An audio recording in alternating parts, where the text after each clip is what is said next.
ॐ नित्यानन्द नमस्तभ्यं प्रेमानन्द प्रदायते कलौ कल्मषनाशाय जन्मवापतये नमः। नित्यानंद प्रभु आविर्भाव भूमि एकाचक्रधाम, যেখানে সেই ভীষ্মদেবের রথের চাকা, ভগবান কৃষ্ণ যে রথের চাকা তুলেছিলেন ভীষ্মদেবকে বধ করার জন্য, সেই চাকা এক চাকা গ্রাম অনেক অনেক লীলা কাহিনীতে পরিপূর্ণ। বিশেষ করে দ্বাপর যুগের পাণ্ডবতলা, পাণ্ডবদের গুপ্তবাস, যেখানে বগ রাক্ষসের বধ হয়েছিল, বগ রাক্ষসের মালাই চাকি, মাতা কুন্তির প্রদীপ,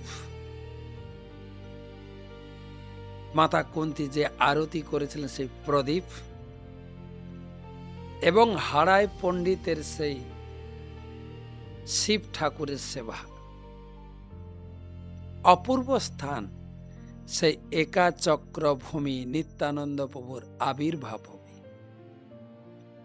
মায়াপুর থেকে বেশি দূর নয়,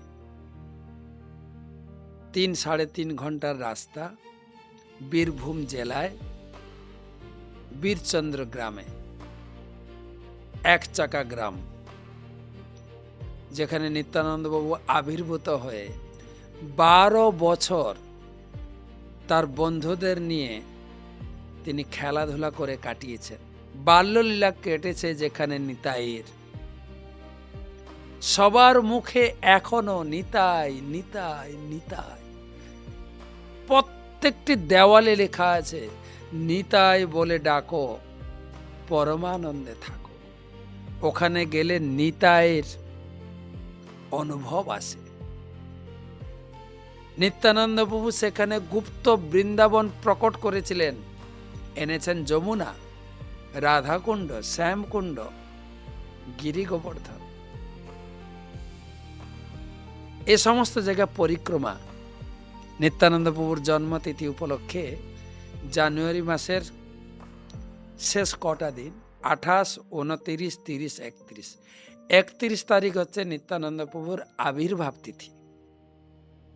আর 28, 29, 30 3 দিন ধাম পরিক্রমা, বৃন্দাবন ধাম পরিক্রমা করেছেন, নবদ্বীপ পরিক্রমা করেছেন, পুরী পরিক্রমা। এবার চলুন একাচক্র ধাম পরিক্রমা। কেন না, নিত্যানন্দ প্রভুর কৃপা না হলে কিছুই হবে না। ধর নিতাইয়ের চরণ দুখানি, নিতাইয়ের কৃপা না হলে তো রাধা কৃষ্ণ পাইতে নাই। বৃন্দাবন দাস ঠাকুর লিখলেন, সংসারে পার হইয়া ভক্তির সাগরে যে ডুবিবে সে ভজুক নিতাই চান্দেরে। যদি মহাপ্রভুর সংকীর্তন আন্দোলনে বা ভগবত ভজনের পূর্ণামৃতে ভাসতে চাও, নিতাইয়ের চরণ ধরতে হবে। তা চলুন নিত্যানন্দ প্রভুর সেই জন্মভিটা, যেখানে নিত্যানন্দ প্রভুর চরণাঙ্কৃত সেই ধুলি এখনো বিরাজমান, নিত্যানন্দর হাঁটুতে তৈরি সেই কুণ্ড হাঁটু গাড়া, মা পদ্মাবতী নিত্যানন্দর যে সেবাতে যে পুষ্করিণী ব্যবহার করতেন, পদ্মপুকুর এখনো রয়েছে, পদ্মাবতী পুষ্করিণী। যমুনার ঘাটে কদমখণ্ডী, যেখানে নিত্যানন্দবাবু নিজে হাতে যমুনা থেকে বাঁকারায় উদ্ধার করে প্রতিষ্ঠা করেছে। তিনি বক্র, কিন্তু দেখতে অত্যন্ত সুন্দর। তারপরে রয়েছে জগন্নাথ মন্দির, নারীপোতা, নপুরতলা, পাণ্ডবতলা এবং হারাই পণ্ডিতের গৃহ, আরও কত কিছু। আসুন একাচক্র ধাম পরিক্রমা আগামী জানুয়ারি মাসের 28 তারিখে আগমন, 28, 29, 30 আর 31 তারিখ নিত্যানন্দ জন্মস্থানে নিত্যানন্দ জন্মোৎসব পালন করার সৌভাগ্য খুলে দিয়েছে ইস্কন। ইস্কন একাচক্র মন্দির, যেখানে সমস্ত কিছু থাকা খাওয়া ব্যবস্থা।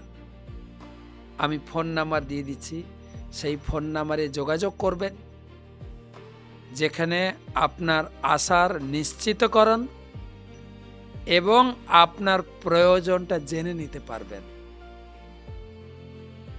একাচক্র ধাম পরিক্রমায় আপনাকে সুস্বাগতম। জয় নিতাই।